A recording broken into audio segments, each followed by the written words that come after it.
na guys ang ating gulay. Adobong pakbit. Hello mga kabasya. So ngayon adobong pakbit tayo. Ayan guys, slice na po muna natin ang ating mga gulay.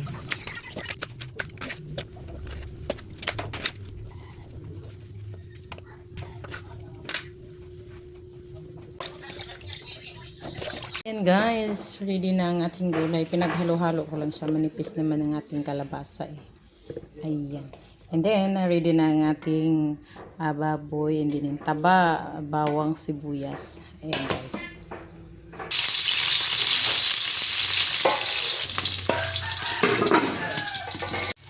Ayan, medyo brown na siya. So, italutin. Ayan ang ating sibuyas. At ang ating laman. I-slice natin sa maliliit yan guys. Para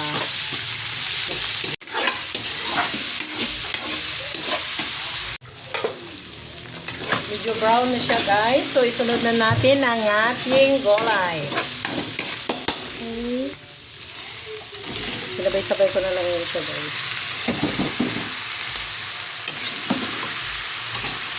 Sinadya ko po talaga siya marami ang kalabasa dahil gusto ng mga bata ng kalabasa. And then, mag-add na tayo ng tuyo.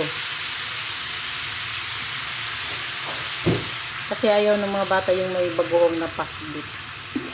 So, adobong pakbit ang gawin natin guys. And then, maglagay tayo ng ginis na meat. Yung iba, magic sarap. Ako pag gulay, ginis na meat nila. Para medyo manamis. And then, haluin lang natin. And then, mag-add tayo ng konting tubig. Konti lang. Para may sabaw siya konti. Okay. And then, malapit na siyang maluto, guys.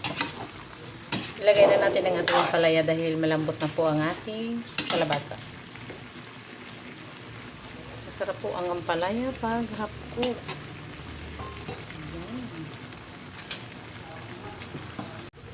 Ito na guys ang ating gulay. Adobong pakbit.